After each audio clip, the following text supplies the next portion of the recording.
kita akan belajar tentang aturan di rumah. Teman-teman pasti di rumahnya punya aturan. Nah, kita semua memiliki aturan di rumah. Aturan itu dibuat sebagai petunjuk kita dalam bertingkah laku. Jika kita mematuhi aturan, semua kegiatan di rumah akan berjalan baik dan menyenangkan. Aturan yang ada di rumah telah disepakati oleh semua anggota keluarga, bersama ayah, ibu, adik, dan kakak. Teman-teman, di sini ada sebuah percakapan antara Dika dengan Doni. Yuk sama-sama kita simak percakapannya. Dimulai dari Dika. "Kak Doni, aku ingin bermain bola di lapangan." Lalu Kak Doni menjawab, "Nanti ya Dik, Ibu sedang pergi ke pasar. Ibu berpesan agar kita menjaga rumah." Dika bergumam, "Aku bosan dari tadi main di rumah, Kak." Doni pun menjawab, "Kita tidak boleh keluar rumah tanpa izin orang tua, Dik. Ayo kita bermain di teras rumah." Dika pun bergegas, "Ayo Kak, aku bawa mainanku keluar, boleh Kak?" Lalu Kak Doni menjawab, "Tentu Dik, setelah selesai rapikan lagi mainanmu ya."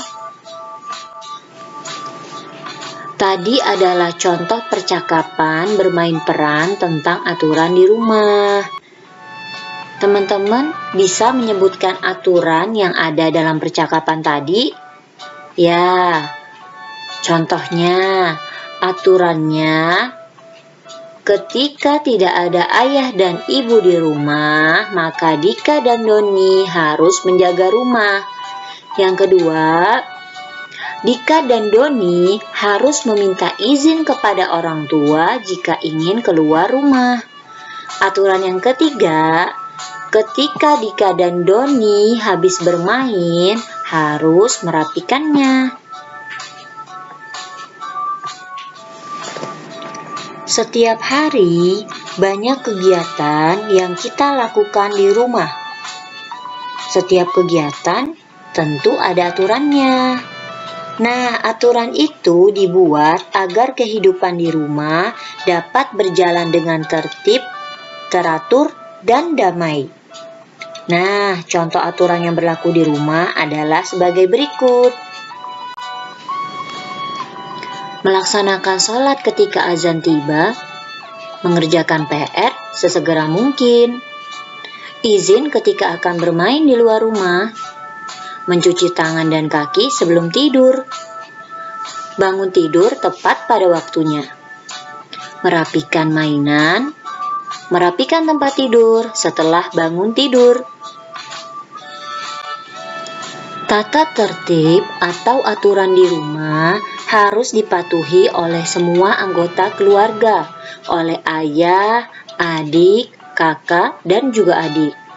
Nah, manfaat mematuhi aturan di rumah agar kegiatan di rumah berjalan lancar. Jadi di rumah itu tertib, teratur, dan damai. "Bu, bolehkah saya bermain di taman?" Nah, ini merupakan salah satu contoh aturan di rumah, yaitu meminta izin ketika kita akan bermain di luar rumah. Untuk apa?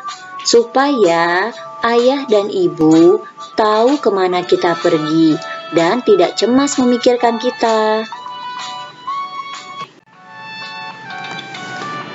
Di rumah Nada ada aturan untuk mencuci sepeda agar sepeda selalu bersih.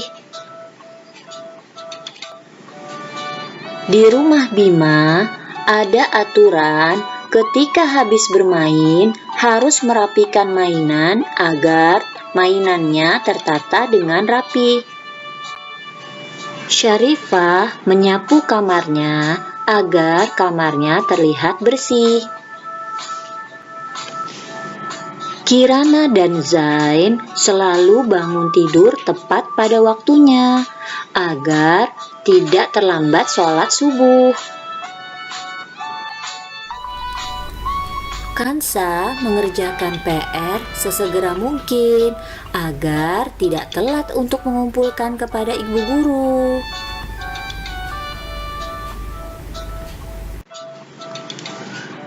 Apa ya akibat dari melanggar aturan? Ibu Vika akan berikan beberapa contohnya. Contoh pertama, Budi menonton TV terlalu lama, akibatnya matanya akan lelah. Dan karena keasikan menonton, jadi Budi tidak mengerjakan sholat dan mengerjakan tugas-tugas sekolahnya. Contoh yang kedua, akibat dari membuang sampah sembarangan bisa terjadi banjir. Contoh yang ketiga, Khalid tidur terlalu malam. Akibatnya Khalid tidak bangun sholat subuh.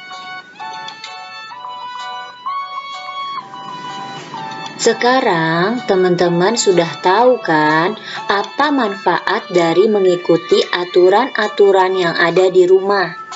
Hidup kita jadi lebih teratur. Nah, teman-teman juga jadi tahu kan apa akibatnya jika kita tidak mengikuti aturan-aturan yang ada di rumah. Kita jadi rugi, teman-teman. Tugas teman-teman di rumah adalah menuliskan aturan-aturan yang berlaku di rumah. Ibu tunggu ya tugasnya. Sekian pembelajaran kita hari ini. Kita tutup dengan membaca hamdalah. Alhamdulillahirabbil alamin. Teman-teman tetap semangat ya belajar dari rumah dan tetap ikuti aturan-aturan yang ada di rumah. Wassalamualaikum.